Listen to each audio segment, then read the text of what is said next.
St. Vincent, my homeland, you gave me no mansion, no. Good day. My name is Chief Strongblood. I am St. Vincent and the Grenadines' favorite and most hated son. I am the Diaspora Machismo.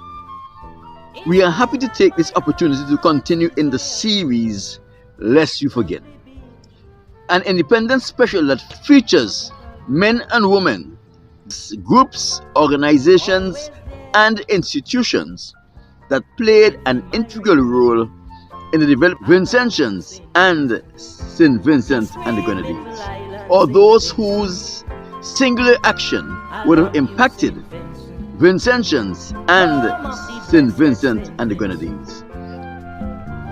St. Vincent is a milestone in our march to prosperity. Now St. Vincent and the Grenadines have a real nationality. We are a nation of many races and have tried hard to integrate. The strength of so many faces shall be the prospects of our faith. So in this moment of history, today we're going to look at an organization that is made up of mostly children. Those children were given the responsibility by their country, a responsibility they did not have the life experience or the training to deal with, but they tackled that responsibility and were able to surpass all expectation of them. This is a time of national freedom.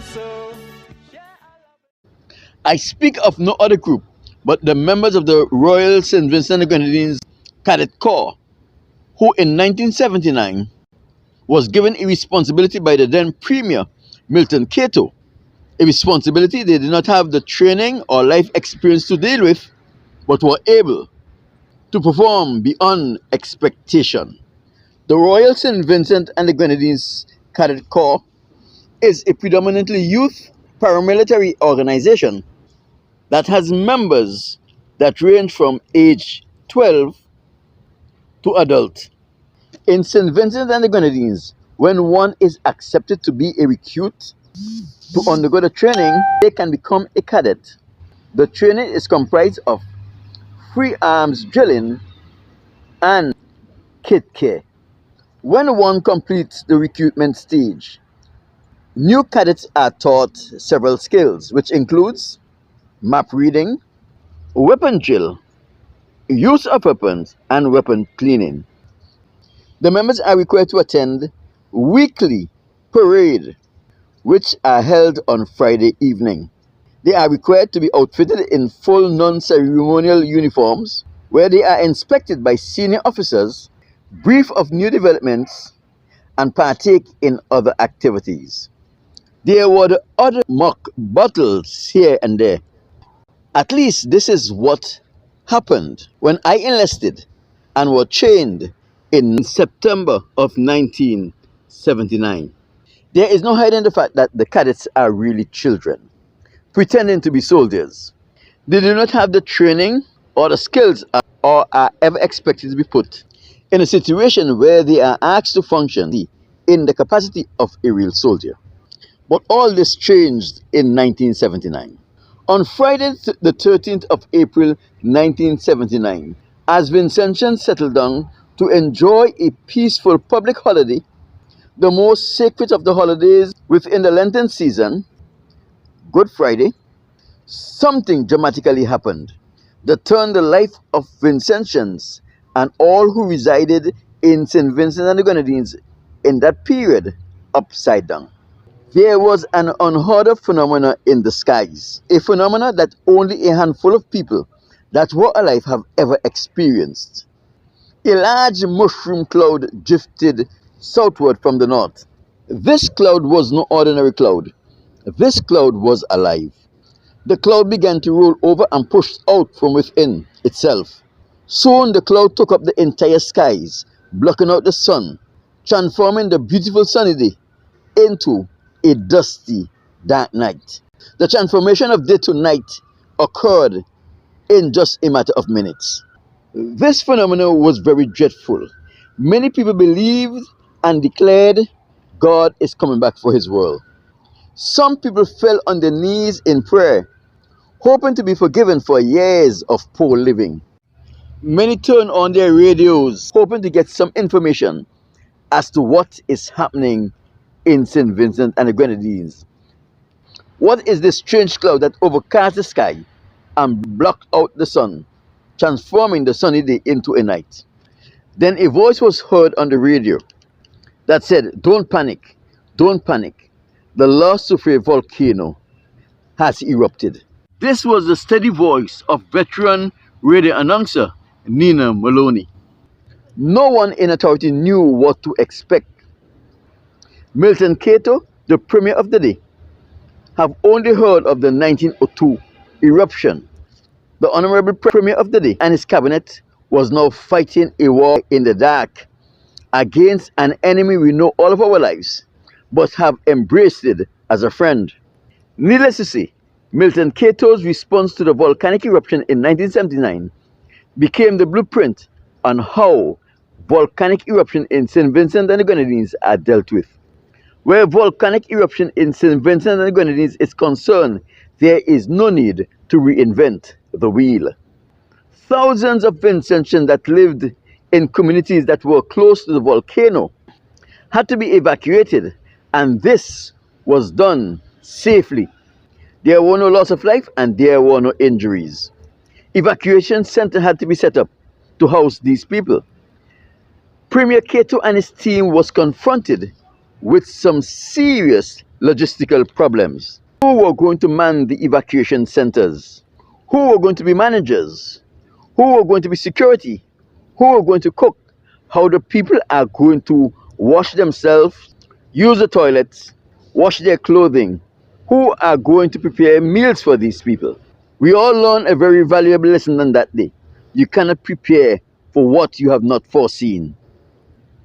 It was Milton Cato's idea to use the members of the Royal St. Vincent and the Grenadines Cadet Corps to fill some of the spots in the evacuation center system. Members of the Royal St. Vincent and the Grenadines Cadet Corps was dispatched to the evacuation centers. They were just children with no life experience and no training in the field for which they were asked to function. But what the members of the Royal St. Vincent and the Grenadines Cadet Corps lack in training and life experience, they made up for in discipline. How does marching back and forth helps in such a situation? It shows that the cadets were able to learn skills and to work as a team. How does standing still on a parade ground for 2 hours help in such a case? It shows that they had grit, creativity, and endurance. For when your body refuses to cooperate and you want to faint, you have to figure out a way to save yourself the embarrassment of falling out in a parade. Something as insignificant as wiggling your toes in your shoes can help. When you are on the parade and a bee or a jack spaniel flies into your platoons and land on your nose, and your force and natural instinct is to swat that insect away, but you stay perfectly still, knowing that your sudden action will be seen by all in attendance and you will bring shame to your platoon. You stand perfectly still, hoping that that insect will leave your face without stinging you. Or when a malicious ant leaves its home on the parade ground, climb up your legs and bite you on your pubic area, and all you want to do is to scratch or rub that area to bring a little relief to the pain you are now experiencing. You stay perfectly still, bite your teeth together, and endure the pain.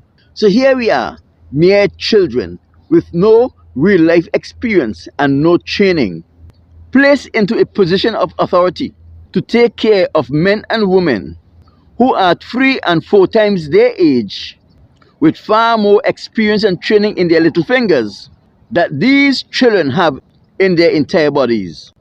The people in the evacuation center was traumatized by their experience. They were exhausted, away from their home, friends, family, and everything that they knew and loved. Their hard-earned earthly possessions were left behind and left unattended. Now the simple things they took for granted becomes their priority. Where are we going to bathe, sleep, wash our clothes, use the toilets, get our meals, etc.? The members of the St. Vincent and the Grenadines Cadet Corps was the authority that was available and accessible to the people in distress. It was the members of the St. Vincent and the Grenadines Cadet Corps that went in search for answers for these people. It was the members of the St. Vincent and the Grenadines Cadet Corps that bring comfort and solace to these people. It was the members of the St. Vincent and the Grenadines Cadet Corps that stand guard while these people get the needed rest as they sleep through the night. The role-playing teenagers were forced to grow up immediately. For 3 months in 1979, they were forced to forget that they were only children. They were now faced with responsibilities that some adults will never get the opportunity to face and deal with in an entire lifetime. The responsibilities these children were made to shoulder gave them a new level of confidence, which was seen in the way they carried themselves. They were actually making a difference in the lives of people who needed them. This developed their self-worth. By the time the volcano went back to sleep and there was some semblance of normalcy in St. Vincent and the Grenadines, those children, the members of the Royal St. Vincent and the Grenadines Cadet Corps, who were pretending to be soldiers, have gained some real-life experiences that changed their lives. They were children, but for 3 months, they were forced to behave like grown men and women because the responsibility that they were given merited them behaving like such. Their action changed some life and shaped others. In 1979, the members of the Royal St. Vincent and the Grenadines Cadet Corps were challenged. They accepted the challenge. They rose to the occasion and they surpassed all expectations. Yes, you are Vincentians, children of Hiruna, children of St. Vincent and the Grenadines. On this, the 46th anniversary of the St. Vincent and the Grenadines National Independence, I take this opportunity to say thank you for your service, and I tip my hat to you. Were you a member of the Royal St. Vincent and the Grenadines Cadet Corps in 1979? Did you serve during the 1979 volcanic eruption in the evacuation centers? If you were, tell us what your name is, what platoon you were assigned to, which evacuation center you served in, and what were your responsibilities. My name is Chief Strongblood. I am St. Vincent and the Grenadines' favorite and most hated son. I am the diaspora machismo. I want you to like this video, share this video, leave a comment on this video, let me know what are your thoughts about this video. Remember, there are many more videos like this right here. Go and peruse those videos and let me know what are your thoughts about those videos. I would like you to like or subscribe based on which social media platform you are viewing this from. Always there, within my reach. I love you, St. Vincent, me sweet little island, St. Vincent. I love you, St. Vincent, home of the blessed St. Vincent. St. Vincent, St. Vincent.